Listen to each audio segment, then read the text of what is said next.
တုံနာမှဟိုတတော်တုံလာအဲ့တော့ဒါမဲ့အခုအဲ့ဒါမျိုးရှိပဲလေကျွန်တော်တက်ကြွလာတယ်ကကျွန်တော်ရင်ထဲမှာရှိတက်ရှင်တဲ့ဝိညာဉ်တော်ရဲ့ဘုရားရဲ့လှူရှားမှုကြောင့်ကျွန်တော်အဲ့ဒါကြောင့်ကျွန်တော်ဘောင်းရဝမ်းပါနဲ့ကျွန်တော်လက်ခံတာဖြစ်ပါတယ်။နောက်ဒီနေ့1B နဲ့1Bကျွန်တော်ခဏခဏမားတယ်။အဲ့ B နဲ့ပူတစ်လုံးကိုလေအဲ့တော့အားလုံး B နဲ့တော့တူတော့ဝဲတော့စီစားနေတော့လို့1B ဆိုတော့တယောက်တော့ဝီးလိုက်အောင်မယ်။ဒီတော့ဘာပဲပြောပြောဒီကိုကျွန်တော်တို့သိခဲ့တယ်ခုနကဘယ်ရောက်သွားလဲဗါလဲလမ်းလေပြောတာဟာတိတာဘောတယ်ဝတ်ချင်နေဟုတ်တယ်လွန်ခဲ့တဲ့5နှစ်ကျော်လောက်ပါရှိတယ်ဒါလူပြိုစားဖြစ်တဲ့ခါကျတော့သူရဲ့လူပြိုဖြစ်တာအရင်တက်ကြွတယ်ဒီမှာနော်ဒါပေမဲ့အခုတော့ငြိမ်သွားပြီဒါလည်းကျေးဇူးတော်တစ်ပါးပါပဲဒါပေမဲ့သူလည်းတွေ့ပါလိမ့်မယ်ကျွန်တော်ဒီမှာပြောင်းလဲမှုတွေအများကြီးတွေ့နေတယ်ဒါတွေအားလုံးကဘုရားရဲ့လှုပ်ဆောင်မှုတွေဖြစ်တယ်ဒါကြောင့်မို့လို့ကျွန်တော်တို့အားလုံးကဝမ်းနဲ့ဝမ်းသာနဲ့ဒီလိုမျိုးဘုရားရဲ့အမအားဖြင့်မျက်မှောက်ကိုကျွန်တော်ပြန်ဆက်ပြီးဖြစ်ပါတယ်လို့သူ့ကိုလည်းကျွန်တော်ပြန်လာတာအရန်ကိုဘာဖြစ်လို့လဲဆိုတော့တော်ပြီးသားတဲ့တော်ပြီးတဲ့ပြန်လာတာတော်တော်ရှားလို့ဖြစ်ပါတယ်အဲ့တော့ဒီနေ့ကျွန်တော်တို့ဘာကြောင့်ဆွေးနွေးနေလဲဆိုတော့ခုနကကျွန်တော်ကြားရတယ်ဒီလူယောက်ျားနဲ့လူမိန်းမကိုပေါ့လေဘုရားသခင်ကဝိလုံလေးနဲ့ချုပ်ပြီးတဲ့အခါအဲ့တော့ဒီနေ့ခေါင်းစဉ်ကိုကျွန်တော်ဘယ်လိုပေးထားလဲဆိုတော့တင်မောတဖန်ပင်ဝိလုံနဲ့တကြီးဝိလုံဆိုတော့ဟိုခေါင်းစဉ်ပေးထားအဲ့တော့ကဘာဦးချမ်းကိုကျွန်တော်ကြည့်တဲ့အခါမှာကျွန်တော်ကျမ်းစာကြောင်းတက်တဲ့အခါမှာ chapter 1ကနေပြီးတော့11လောက်ကြီး17လောက်ကြီးကဒန်မာယီဆိုပြီးတော့ကျန်တဲ့ပုဂ္ဂိုလ်ကပြောတယ်ဒန်မာယီဆိုတာကတော့တယောက်လူကြီးတွေကကလေးတွေကိုပြန်ပြောပြီးတော့အဲ့ဒါနဲ့မှတ်သားလာတဲ့စကားဆိုအဲ့တော့ကျွန်တော်လည်းစအဲ့ကဘာဦးစံတက်ကနေ17ထိကိုဟောဘုရားခင်ကကဘာမြေကြီးကိုဖန်ဆင်းခဲ့တဲ့လူတွေကိုဖန်ဆင်းခဲ့တဲ့အကြောင်းအရာကိုသိစေခြင်းလို့ရေးသားထားတာပဲဒန်မာယီပဲဆိုပြီးတော့ကျွန်တော်စိတ်ထဲမှာဒါပေမဲ့ဒါကိုကျွန်တော်ကိုယ်နဲ့ရှင်းတဲ့နောက်ပိုင်းမှာပြန်ဖတ်တဲ့အခါမှာဘာတော့တွေ့လဲဆိုတော့အော်ဒါကဘုရားသခင်ကလူတွေကို information ပေးရုံတော့ပဲပြောတာမဟုတ်ဘဲနဲ့ဒီထက်ပိုနဲ့နည်းတဲ့အရာရှိတယ်ဆိုတာကိုကျွန်တော်သိလာရတယ်ဒါလေးကိုကျွန်တော်ဝေမျှချင်တာဖြစ်ပါတယ်အမှန်တကယ်ပြောရင်ကျွန်တော်တို့ဒါဒီချာချာခုနဘာပြီးတော့ dig a little deeper နည်းနည်းလေးကြိုးစားအားထုတ်ပြီးတော့လိုချင်တတ်မဲ့တယ်ဆိုတာတဲ့လိုချင်တဲ့စိတ်လေးနဲ့ကျမ်းစာကိုနည်းနည်းထပ်ဖတ်ကြမယ်ဆိုရင်လူတိုင်းနားလည်နိုင်တဲ့အရာဖြစ်တယ်။တိတ်ပြီးတော့နည်းနည်းလာတဲ့အရာမဟုတ်ဘူးလို့ပြောပြီးပြောတော်လည်းပဲဒါကိုကျွန်တော်ဒီရဲ့ပြပြမှုကိုအလေးမထားတဲ့ဘောတော့မဟုတ်ပါဘူး။သိခက်ခဲတဲ့အရာတော့မဟုတ်ပါဘူး။ကျွန်တော်ဒီလိုပြောနေအောင်ကအဲ့တော့ကျွန်တော်သိတယ်အရှင်ဆုံးဘုရားခင်ကလူယောက်ျားရဲ့ဖြစ်တယ်လူယောက်ျားကိုစတင်ဖန်ဆင်းတဲ့အခါမှာသူ့ရဲ့နှာခေါင်းထဲကိုဇီဝအသက်ကိုမှုတ်သွင်းလိုက်တယ်။မှုတ်သွင်းလိုက်တဲ့အခါမှာကျွန်တော်တို့ဘာရလဲ။แต่วิญญาณဘာရလဲဘုရားသခင်ရဲ့ဝိ spiritual ကိုကျွန်တော်ပြတာ။ဒါဆိုရင်ကျွန်တော်လူမှာက spiritual တစ်ခုတည်းရှိတာမဟုတ်ဘူး။ကျွန်တော်ခန္ဓာကိုယ်ရှိတယ်ဒီခန္ဓာကိုယ်ကဘယ်လိုရလာလဲဆိုရင်ဘုရားသခင်ကဘာနဲ့ဖန်ဆင်းတယ်မိမိရဲ့ပုံသဏ္ဍာန်နဲ့စဖန်ဆင်းတာကကျွန်တော်တို့ရဲ့ personality လို့ခေါ်တဲ့အရာခန္ဓာကိုယ်ပါပဲကျွန်တော်တို့ရဲ့ဖြစ်ခြင်းသဘောကိုစပြီးတော့ဖြစ်စေတယ်ပြီးမှသူ့ရဲ့ဝိညာဉ်တော်မှုတ်သွင်းတဲ့အတွက်ကျွန်တော်မှာ spiritual ပြီးရှိလာတာဖြစ်ပါတယ်အဲ့တော့ကျွန်တော်တွေရဲ့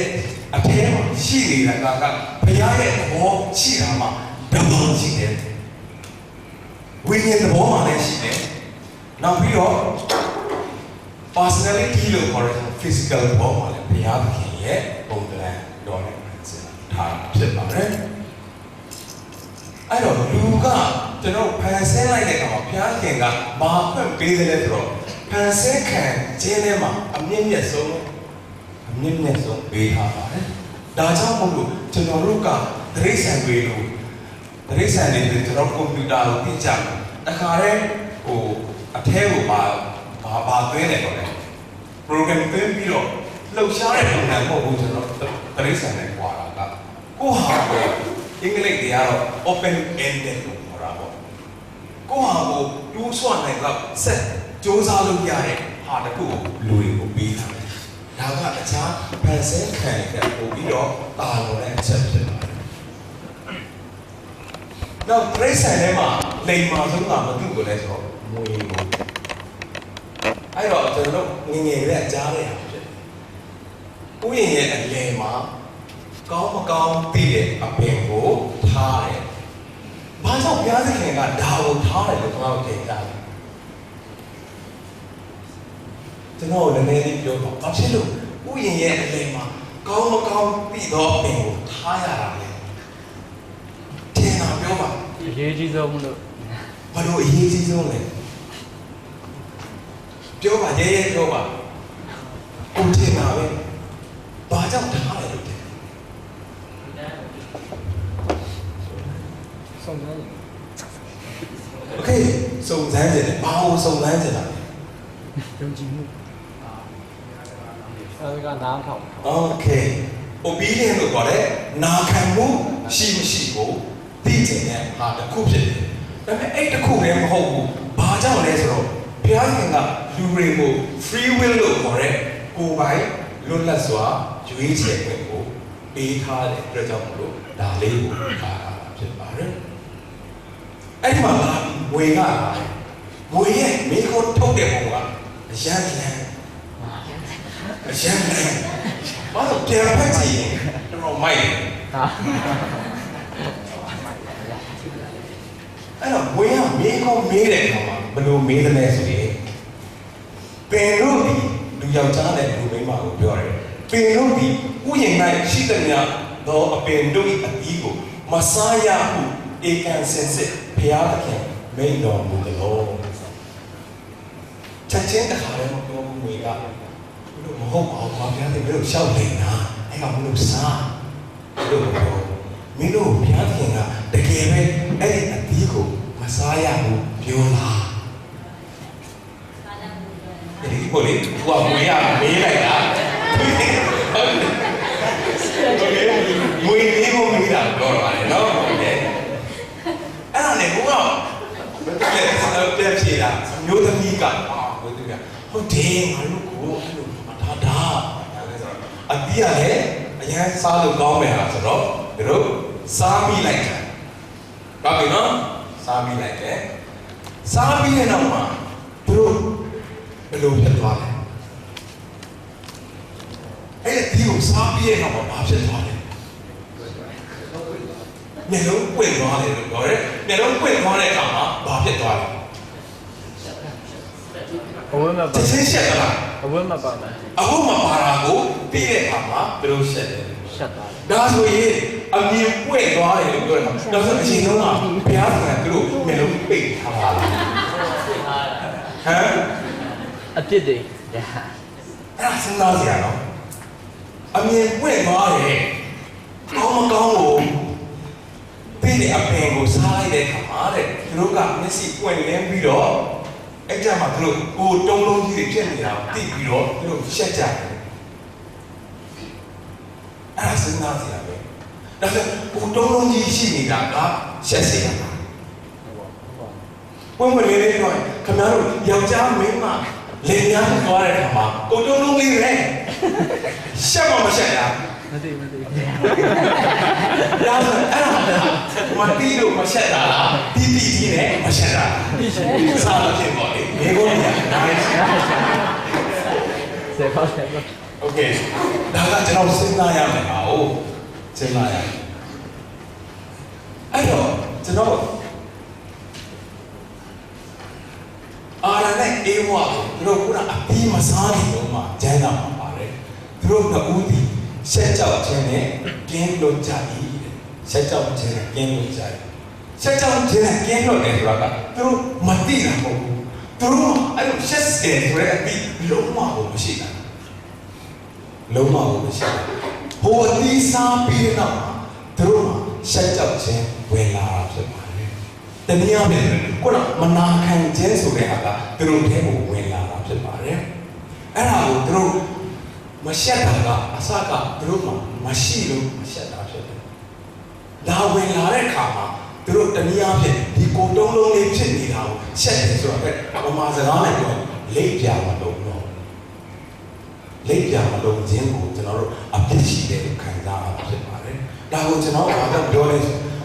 တခြားပမာစကားပြောတယ်ဗုဒ္ဓဘာသာကအပြစ်ရှိတယ်အပြစ်ရဲ့သဘောပတ်တော်ပြောလို့သူနားလည်ပါဘူးဒါပေမဲ့သူ့ကိုလိပ်ပြမလုံးတော့ဘူးလို့ပြောရင်သဘောပေါက်ဖို့ပဲလေဘာဖြစ်လို့လဲဆိုတော့လိပ်ပြမလုံးခြင်းဆိုတာ we feel guilty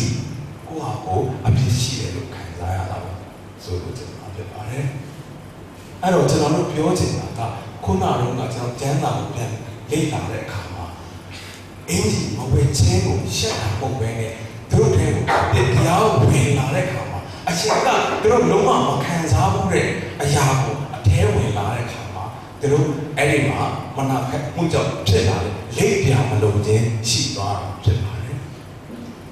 အဲ့တော့နေအေးသွားတဲ့အခါမှာဘုရားခင်လာပါတယ်လာတဲ့အခါမှာဘုရားခင်ခေါ်တယ်ခေါ်တဲ့အခါမှာသူတို့မထူးသေးဘူးဒါပေမဲ့နှစ်ချိန်သုံးချိန်ခေါ်တဲ့အခါမှာအာရန်ကပြန်ထူးတယ်ကျွန်တော်ရှိပါတယ်မင်းတို့ဘာလုပ်နေကြတာလဲပြောတဲ့အခါမှာကျွန်တော်တို့တစ်ပင်နောက်ပုံနေတာဖြစ်ပါတယ်မင်းတို့ဘာလို့ပုံနေတာလဲထပ်ပြီးတယ်မေးတဲ့အခါမှာအာရန်ကကျွန်တော်တို့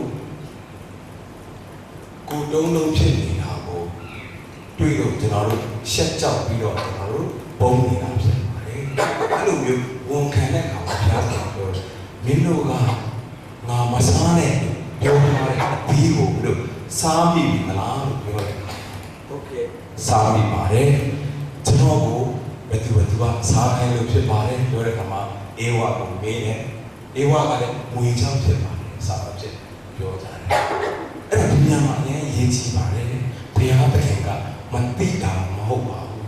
သူတို့အသီးစားပြီးပြီဆိုတော့သူသိပါတယ်သူပြန်စဲတာဒါပေမဲ့ဘုရားခင်မေးတယ်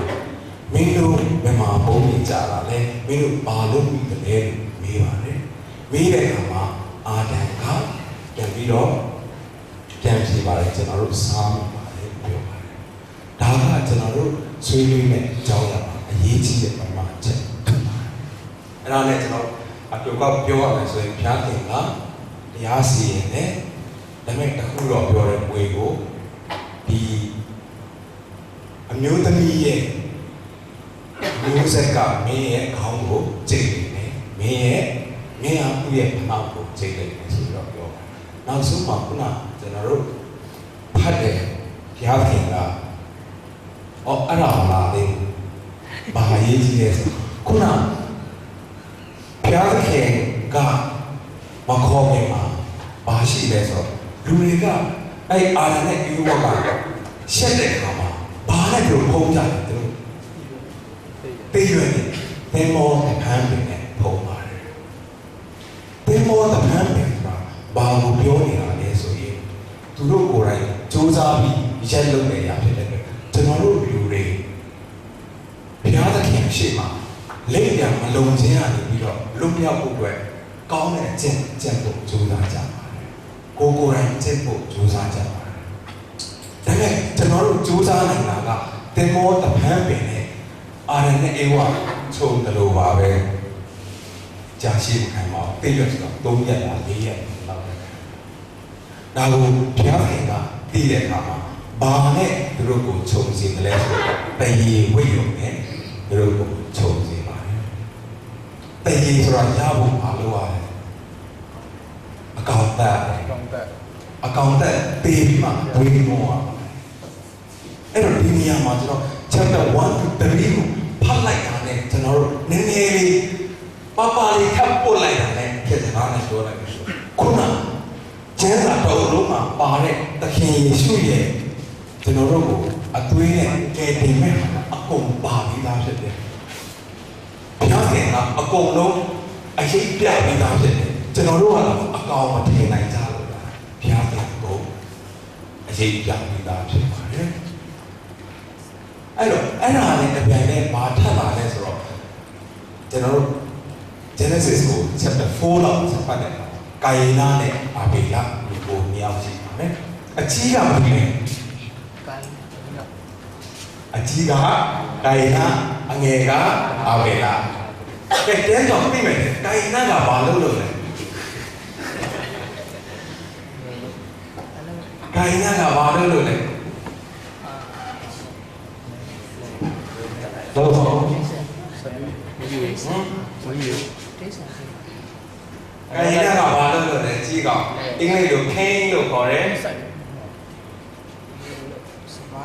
စဘာဆိုင်ဒီရစဘာ စဘာဆိုင်တယ်လို့ပြောတလား လေလုံး အေးလေလုတ်တယ်လို့ပြောတယ်နော်အငယ်ကတော့အာဘေလကတော့ သူထိတ် ဒိုးထင်း ဝင်းမြူကြီး ဒိုးထင်းပါတယ်အဲ့မှာဘုရားခင်စီကိုသူပူဇော်တကားဆက်တာတဲ့ခါဘယ်သူရဲ့ပူဇော်တကားဘုရားခင်ကပနာမပြုတယ်ပမာဏပြုတယ်ပနာမကိုပနာမဟုတ်တယ်နော်ပမာဏပြုတယ် ပမာဏအငယ် အငယ်အာဘေလကိုပမာဏပြုတယ်အကြီးကာယနာကိုလက်မခံဘူးလက်မခံတာကအကြောင်းရှိပါတယ်အဲ့ဒီမှာလက်မခံတဲ့အခါမှာကာယနာသူ complain တဲ့ဘုရားခင်ကျွန်တော်အချမ်းဘာလို့လက်မခံရလဲဘုရားခင်ကပြန်ပြောတယ်မင်းကောင်းကောင်းလုပ်တယ်ဆိုရင်လုပ်လို့ရရဲ့ပါနဲ့ဘာဖြစ်လို့မင်းမလုပ်တာလဲလို့ပြောတဲ့အခါမှာကာယနာကစိတ်ဆိုးတယ်စိတ်ဆိုးတဲ့အခါမှာဘုရားခင်ကို complain တဲ့ဘုရားခင်ကတေချာရှင်းပြတယ်ဒါပေမဲ့ကာယနာကသူ့ညီပေါ်မှာသူ့ညီရဲ့ပူဇော်တရားကိုလက်ခံတဲ့အခါမှာစိတ်ဆိုးလို့သူ့ညီကိုခေါ်ပြီးတော့ရှော့လိုက်တယ် သိနေတယ် ရှော့လိုက်တယ်အဲ့ဒီမှာဘုရားခင်ကလည်းသိပါတယ်ဒါပေမဲ့မသိတယ်လို့ပဲဘုရားခင်ကာယနာမင်းညီဓမ္မလဲမေးတဲ့အခါမှာကျွန်တော်မသိဘူးတော့ပြောရင်တက္ကသိုလ်ပေါ့တော့ရိုင်းဆိုင်မှာပြန်ပြောနေတာဘုရားခင်ကျွန်တော်ကဘာလို့သိရမလဲကျွန်တော်ညီကိုစောင့်နေတဲ့ကောင်မို့လို့လားတော့သိရမှာပြောတယ်ဘုရားခင်အဲ့မှာရှင်းပြောရင်တော့ဘုရားခင်ကကာယနာရဲ့ဝန်ခံခြင်းကိုလိုချင်တာဖြစ်ပါတယ်မဝန်ခံတဲ့ရိုင်းချင်းတိုင်းဘုရားကပြန်ပြောတယ်အဲ့ဒီမှာဆိုကြတယ်တရားစီတယ်စင်တဲ့အခါမှာမင်းလေလို့ရင်တော့မှမင်းရိုးရိုးတန်းတာထဲမှာပဲမင်းလေလို့ရင်တော့မှမင်းလုံးတဲ့လေကိုရိုးရိုးတန်းတန်းမရဘူးခက်ခဲရမယ်။နောက်မင်းကညီကြီးမှာအေးလရမ်းနေရမယ်။တော့ပြင်းနေရမယ်။အခက်ခဲရန်တွေ့ရမယ်ပြောတဲ့အခါအဲ့ဒီမှာသူကနောင်တမရတယ်။ဒါဆိုကျွန်တော်ကိုလူတွေကလိုက်တတ်ကြမှာပေါ့ပြောတဲ့အခါအေးမင်းကိုတော့လိုက်တက်တဲ့ငါကအစအများကြီးသူ့ကိုပြန်ကြည့်မယ်အစဘလောက်ခံမှစီပါသူ့ရဲ့ခန္ဓာကိုယ်မှာအမှတ်သားပေးလိုက်တယ်ပြောစင်တာကတော့ခုနကအပြစ်လုပ်တဲ့ကာယနာနဲ့အာရနဲ့အေဝနှစ်ခုလုံးကြည့်တဲ့အခါမှာကာယနာကလုံးဝဝန်ခံဖြစ်လုံးဝဝန်ခံဘုရားရှင်ကဝန်ခံစေခြင်းလို့စကားလမ်းကြောင်းပြီးတော့အင်းကြီးဘာလဲမေးတယ်လက်မခံဘုရားခင်ကလည်းလက်မခံတဲ့အတွက်သူ့ကိုချင်းပေးလိုက်တယ်အာရန်ကိုကြတော့အာရန်နဲ့အေဝါကိုကြတော့သူတို့ကဖြစ်လို့မှန်းကိုသူဝန်ခံတဲ့အခါမှာသူကိုယ်တိုင်ပဲခုနသူတို့ရှက်ကြောက်ခြင်းရနေပြီးတော့ဟာကွယ်ဖို့အတွက်တည်ဝတ်လို့ပဲဘုရားခင်ကိုယ်တိုင်ကပဲလုပ်ပေးတာလေအဲ့တော့ဒီနောက်တရားလေးတွေကဆိုကျွန်တော်တို့ခရိယာတက်တာရဲ့အမြင့်တွေလို့ပြောလို့ရတယ်နှစ်တာပါပဲသခင်ယေရှုလာတဲ့အခါမှာလဲနှစ်ပေါင်း3-4-5လောက်ကြာပြီသခင်ယေရှုလာတဲ့အခါမှာပဲဒီအားလေးကိုပဲပြောတာ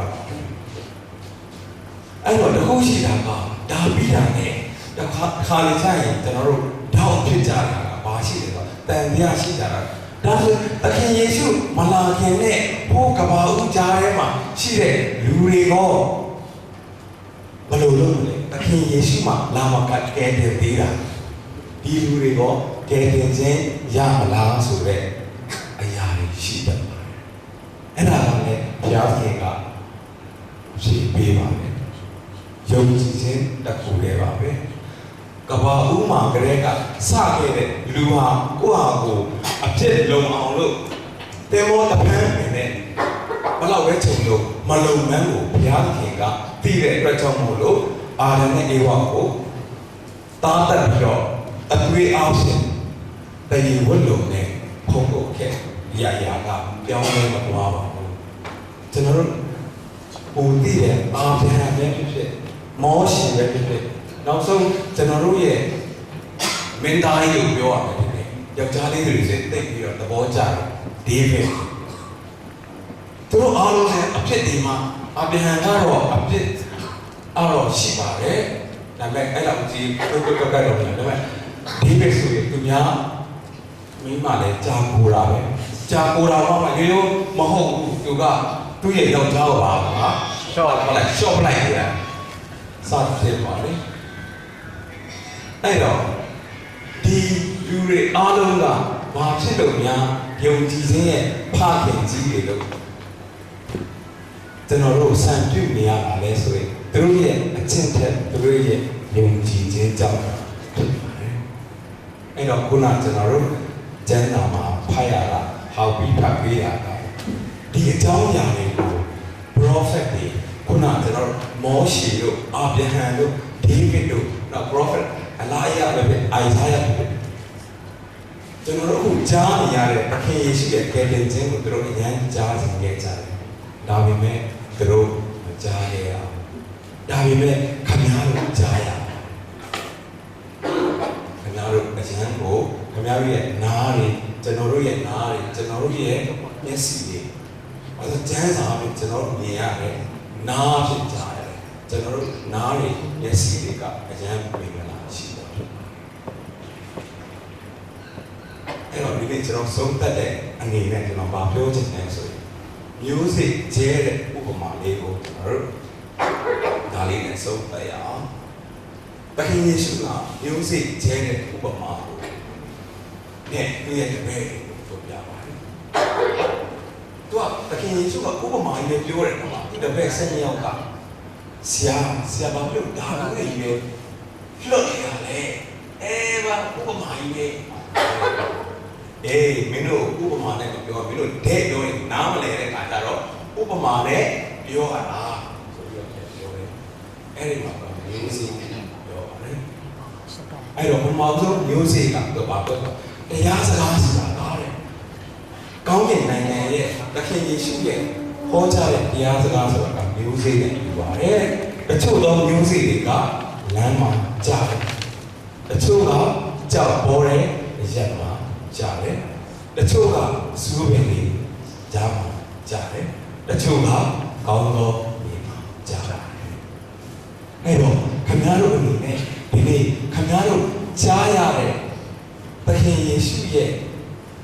နှုတ်ကပတ်တရားတွေဘုရားသခင်ရဲ့နှုတ်ကပတ်တော်တွေကခင်ဗျားတို့အနေနဲ့ဘယ်ထဲမှာကြားတယ်ဆိုတာစမ်းစစ်ဖို့လိုပါတယ်။ဒီမှာဦးဆုံးကျွန်တော်လမ်းမှာကြားတဲ့ဟာကဘာလဲဆိုရင်ကျွန်တော်ဘုရားသခင်ရဲ့ကယ်တင်ခြင်းကြောင့်ကြားတဲ့အခါအရန်တော်ဝမ်းမြောက်သွားတယ်။ဒါပေမဲ့ကျွန်တော်တို့ကနှလုံးထဲမပင်ဘူး။နှလုံးသွင်းတယ်ဆိုတာကတော့အဲ့ဒီစကားတိုင်းလိုက်လျှောက်ဖို့မကြင်ကြံတဲ့အခါမှာနတ်ဆိုးကလာပြီးတော့အဲ့ဒီမျိုးစေ့ခင်ဗျားစီကိုလာကျဲတဲ့မျိုးစေ့ကိုနှုတ်ပြီးသွားတော့ပါတယ်။ဒါကကျွန်တော်လမ်းမှာကျဲတဲ့မျိုးစေ့ဖြစ်ပါတယ်။ဒုတိယကတော့ကျွန်တော်ကြောက်ပေါ်တဲ့အရက်မှာကြားတဲ့မျိုးစေ့ဖြစ်ပါတယ်။ဒီချင်းလက်ခံလိုက်တယ်ခကခုံနေတယ်ဒါပေမဲ့ဒီဟာကိုကျွန်တော်တို့နှလုံးတော့တွင်းတော့မလုံလို့ပဲဒါပေမဲ့အခက်ခဲတွေညှင်းဆဲခြင်းတွေဝင်နေအဲ့ဒီမျိုးစေ့ကခင်ဗျားထဲမှာမျိုးပွားနိုင်ဘူးနောက်တတိယကတော့ကျွန်တော်တို့စူးပင်တွေကြားထဲမှာရောက်ပြန်တာဖြစ်ပါတယ်။တရင်စကားကိုကြားတယ်။ဒါပေမဲ့ကိုယ်လုံးနဲ့နောဂီနဲ့သက်ဆိုင်တဲ့အရာတွေများလာတဲ့အခါမှာနောက်စီးစိမ်နဲ့ပတ်သက်တဲ့အရာတွေရှိလာတဲ့အခါမှာသ ဖျားတဲ့ပို့ပြီးတော့ဦးစားပေးရမယ့်နေရာတွေရှိလာတဲ့အခါခင်ဗျားတဲ့အဲမှာအဲ့ဒီဘုရားစကားကမျိုးမအောင်တဲ့မပွားနိုင်အောင်ဆုံးတော့ကောင်းတော့ဒီမှာကြားတဲ့အခါဖြစ်ပါတယ်ဒါကတော့ကျွန်တော်တို့သတင်းစကားကိုလက်ခံတယ်လက်ခံပြီးတော့ကျွန်တော်တို့အားဖြင့်အဲ့ဒီမျိုးစိကအစ30 60နေရာစာတူပွားတဲ့အားရှိဆိုတာဖြစ်ပါတယ်။ဒါကြောင့်လူငယ်တွေအနေနဲ့ခင်ဗျားတို့ကြားရတဲ့သတင်းစကားတွေကဘယ်အချက်မှခင်ဗျားတို့စိုက်ပျိုးပြီးတဲ့ဒါကိုကျွန်တော်ပြန်ပြီးတော့အလုံးပြန်ကြပါစို့လို့ရောက်စီခိုင်းလို့ကြားတယ်။ကျွန်တော်တို့ကလုံးလုံးပြီးထားတယ်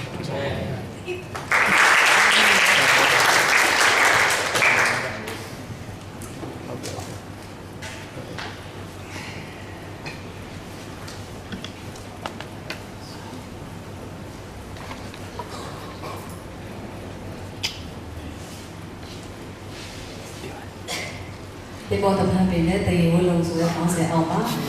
ဒီတော့ခေါင်းပေးသွားတယ်ဆရာပါပါဖျားတဲ့တာလေးကောင်းစီပါစေအခုကျဆာပြီးတော့စစ်စစ်ဆုံးသက်ဖြစ်ပါ